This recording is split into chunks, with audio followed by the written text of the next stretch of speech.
Hello. You are on the channel where we discuss events not only by form, but by essence, to understand what really lies behind loud words and news headlines. Thank you to everyone who continues to watch, subscribe, and take part in discussions. I especially want to note that recently more and more comments have appeared under our videos, not only from Ukraine or Europe, but also from Russia itself. And these are not just hostile remarks or propaganda cliches that we are used to. These are attempts to argue, to ask questions, to search for arguments and answers. This is an important signal. It means that even where the official line is strictly imposed from above, more and more people are beginning to doubt and to seek the truth. And if they come into our discussions, it means they're interested in the essence, not just the propaganda picture. The debates that arise in the comments may sometimes be sharp, sometimes emotional, but they all have one thing in common: the desire to understand. And that is already good, because once a person starts asking questions, they automatically step outside the imposed version of events. They look for comparisons, check facts, try to cross-reference sources. And that means movement. Movement towards understanding that the world is not divided into ours, and there's in the primitive way it is often portrayed by state media. I am grateful to everyone who takes part in these discussions, because it is in them that we search together for answers that are important for the future. And this concerns not only viewers from Ukraine, Europe, or America, but also those who watch us from inside Russia. If you come here to argue, it means there is already doubt inside you, and that doubt works against the system that wants you to remain silent and simply agree. That is why I want to begin today's conversation with this. The activity in the comments is proof that the questions of how and why are becoming more important than the ready-made answers from television, which means we are moving in the right direction.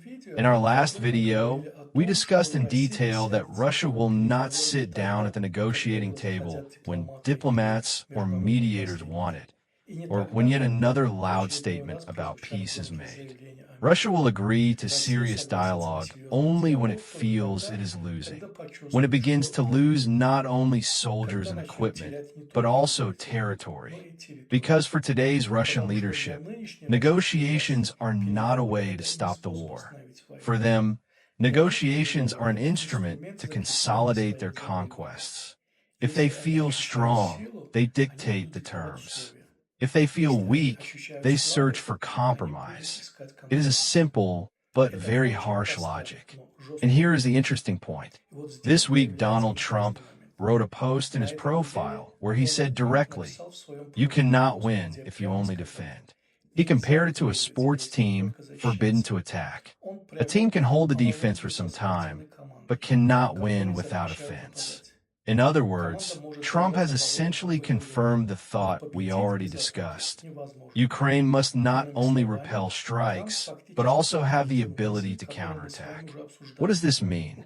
It means that even politicians who until recently spoke of a peace deal and compromise are beginning to realize, without military pressure on Russia, there will be no peace. Negotiations can go on endlessly, but if Ukraine has no ability to go on the offensive, Russia will never agree to fair terms. And Trump, who always adjusts his rhetoric to the political situation, has been forced to acknowledge this. So we see an interesting coincidence. What we have been saying analytically about the need to create a real threat of defeat for Russia is now voiced by an American leader. This shows that understanding of the essence of the conflict is beginning to penetrate into official politics. Why did Trump write this? Any statement by Donald Trump must always be viewed in context, because his style is not classical diplomacy, but a mix of improvisation, political instinct, and reaction to pressure. His words are rarely random. They almost always pursue a specific purpose.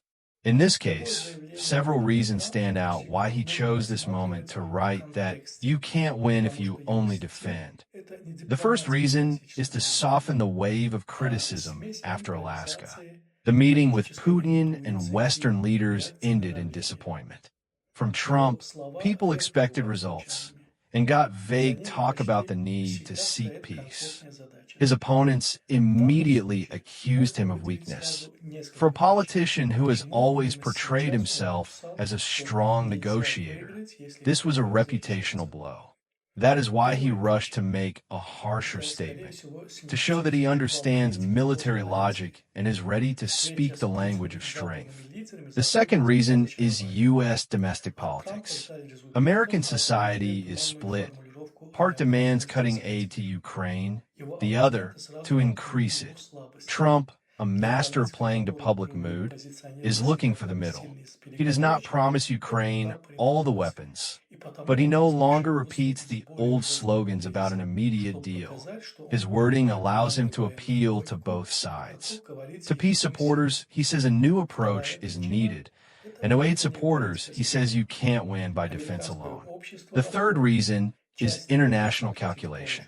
Trump knows the U.S. cannot appear too soft, otherwise Europeans, or even China, will seize the initiative. His statement is a signal to allies. I see reality. I know negotiations alone won't stop the war. It is an attempt to maintain leadership and show that America still sets the tone. The fourth reason is the strike on the American Flex factory in Ukraine. Just days before his words, Russia launched its largest air raid in weeks, hitting, among other targets, the U.S. company in Mukachevo. This was a direct challenge to the United States. Moscow showed it is ready to strike not only Ukrainian infrastructure, but also American business. For Trump, this became a serious test. After his meeting with Putin, he could not ignore such a blow. His post on social media was a kind of answer to the Kremlin's demonstration. In the end, all these factors converged. And even though Trump's statement did not contain concrete decisions, it reflects an important shift. Even he acknowledges that diplomacy without force is meaningless, and that for victory, Ukraine needs not only defensive, but also offensive capabilities. What could follow, and how will Moscow react? Now that we see Trump's statement was driven by several factors, from criticism after Alaska to the attack on the American factory, it is important to ask what comes next and how Moscow will respond. First, his words open a new debate in the West.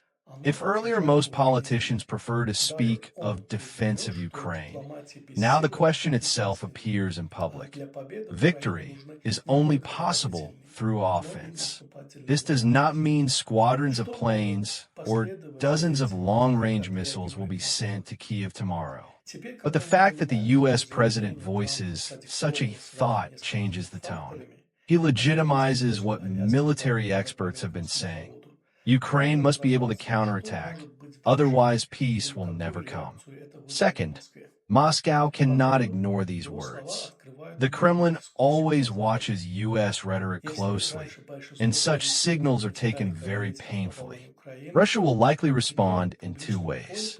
On one hand, escalation, new red lines, threats of expanding the war, possibly strikes on targets symbolically important to the U.S. or its allies. On the other hand, diplomatic maneuvering, through China, Turkey, or Hungary, Moscow will try to show there is an alternative to the U.S. approach. The old tactic to stall and break Western unity. Third, provocations outside Ukraine cannot be excluded. The stronger Ukraine becomes, the more incentives Russia has to dilute Western attention. This could mean crises in the Black Sea, pressure in the Caucasus, or stirring tension in Central Asia. For the Kremlin, it is a way to say, if you strengthen Ukraine, we will cause you problems elsewhere. But there is also the reverse effect. Even if Trump said this out of political calculation, even if it was to deflect criticism, the very fact that such an idea was voiced undermines Russia's strategy. The Kremlin built its approach on the belief that the West would tire, split, and push Kyiv into concessions. Now Moscow hears the opposite. Even in the U.S., they are starting to say that without offensive actions, there will be no negotiations. And that is the most alarming signal for Russia. Thus, Moscow's reaction will be nervous and multi-layered. Threats, diplomatic tricks, attempts to widen the conflict. But the main conclusion is clear. The line of only defense is gradually fading into the past. And if the West does indeed take a step towards supporting Ukrainian offensive actions, it will be a turning point in the entire war. India and oil. Why Trump's threats no longer work. In international politics, there is a simple rule.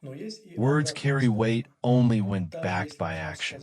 Otherwise, even the loudest statements quickly lose force.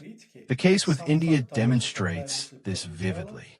Trump recently issued a harsh ultimatum. He declared that if Russia does not reach a serious peace deal within 50 days, countries buying its oil would face tariffs and sanctions. First of all, this concerned India, which over the past 2 years has become one of the biggest buyers of Russian crude. At first glance, the statement looked like a serious warning. But what happened next? The deadlines first shrank to 10 days. Then talk shifted from 100% tariffs to 50. And in reality, India calmly continued purchases. Moreover, its largest oil companies, Indian Oil and BPCL, confirmed new orders for September and October. The Indian government openly stated there were no directives to halt purchases. In other words, the threats remained words while business went on. India's Foreign Minister Jaishankar went further. He reminded that India is not even the largest buyer, and that supply decisions are made based on national interest, not for emotion. This is the key. When countries openly speak about their own interests, it means they no longer take threats seriously. And this story is not unique to India. China also is not going to refuse Russian energy. Moreover, Russia itself stresses that India will remain an important partner, and at the same time seeks new formats with China. All this happens while Trump is forced to tone down his rhetoric. As a result, we see an obvious shift. If earlier the threats of an American president could intimidate governments and companies, now they are seen as rhetoric. Everyone understands, behind the words, there are no real levers. And in this situation, Russia even gains more clients. If India openly shows it will not change course, other countries will act by the same logic, buy where is cheaper and more profitable. Thus, India's case has shown nobody in the world takes Trump's threats seriously anymore. His loud words dissolve in contradictions, and the outcome is the opposite. Instead of isolating Russia, he creates new opportunities for it, and the number of buyers of its oil will only grow. To sum up, today we saw how several events unexpectedly formed one picture. At first we said that Russia would never sit down at the table voluntarily. It will only agree to talks when it feels a real threat, when it loses not just soldiers and equipment, but also territory. Now we see Trump himself coming to the same thought. His words, that you can't win if you only defend, are not just rhetoric. They are an admission of what we have been saying. Without force, without pressure, without counterattacks, there will be no peace. We also saw that his words did not appear out of nowhere. Several factors pushed him to this step. Criticism after Alaska, domestic disputes in the U.S., the need to maintain leadership among allies. But the decisive push was Russia's strike on the flex plant in Mukachevo. That was a message directly to Washington. We will not stop. And Trump was forced to respond to show he understands reality. At the same time, we saw the other side of his policy. The ultimatum to India, the tariff threats, the loud talk of cutting trade, ended with nothing. India continues buying Russian oil, China too. And the more Trump fails to keep his word, the faster trust in his threats collapses. As a result, Russia only gains more buyers. Words without deeds are not just worthless, they backfire. The main conclusion is obvious. In global politics, what matters is not rhetoric, but real leverage. And while the West limits itself to words, Moscow continues to act. That is why Ukraine needs not only defense, but offense. Only that can change the balance and force Russia into peace. Thank you for being with me today. Thank you for your comments, your activity, and for the fact that together we are searching for answers to the hardest questions. And finally, a small update for our viewers in Europe. Under the video, new support features are now available, such as super thanks. If you feel this channel is important and useful, you can use this option. See you in the next episode. We will continue to talk about the essence of what is happening, not just the surface images. До свидания.